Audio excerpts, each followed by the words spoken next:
welcome to our Thursday meditation. Thursdays, truly for me, and I hope for you, is becoming an opportunity to pause, to reflect, and to refocus ourselves before we try to race off into the weekend. I also want to use Thursday as an opportunity to shift things up. I want to change the format of even what this looks like. And so keep your eye out for new things, because my true desire is to be interactive and engage with you, the community, and the listeners. So I hope that you will like, share, and subscribe to the channel. That way we can stay connected.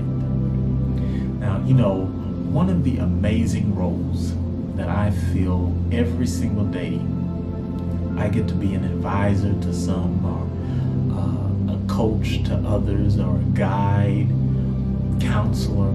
Today I want to put on my coaching hat because I was sent a question by John in San Diego, and I want to take the opportunity to respond. So those of you who are tuned in, you are actually taking part in a coaching session, a virtual coaching session. John wrote, "During this time of quarantine, I have learned a great deal about myself.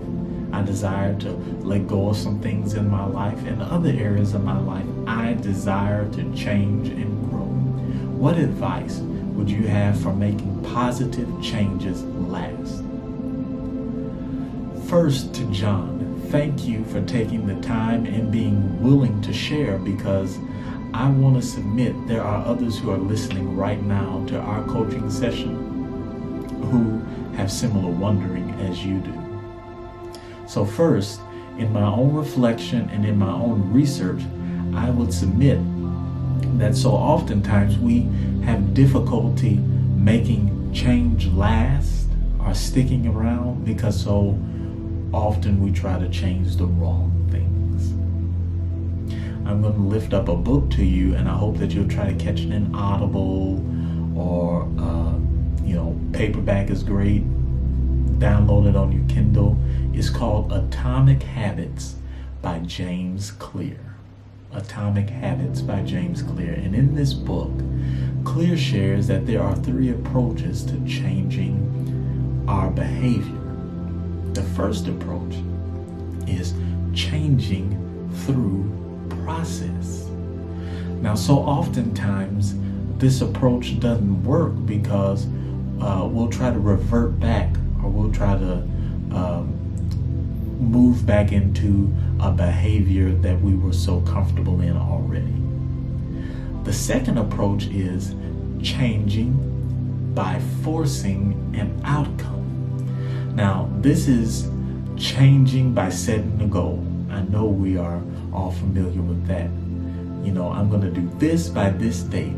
But so oftentimes along the way, we lose our motivation. So Clear suggests a method that I truly love.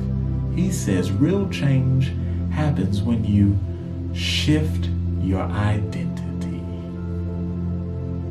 Shift your identity, shift your thinking, and I would add, shift your spirit to the place where you desire to be. John, where is it that you desire to be? Begin to renew your mind and decide to see yourself serving in the next rank, leading in the next rank. See yourself serving in new capacities and living out a healthy lifestyle for others. Shift your identity to being certified and qualified. John, I want to suggest if you begin to shift your identity, then you can begin to see the changes last. Take your transformation one day at a time, because first that's all we have is one day at a time. And then allow your spirit and mind to begin craving the things necessary to allow you to make your goal, to reach your goal, your new self-identity. John, what you've done is opened this channel up to having a new platform of being able to engage in marvelous conversations just like this.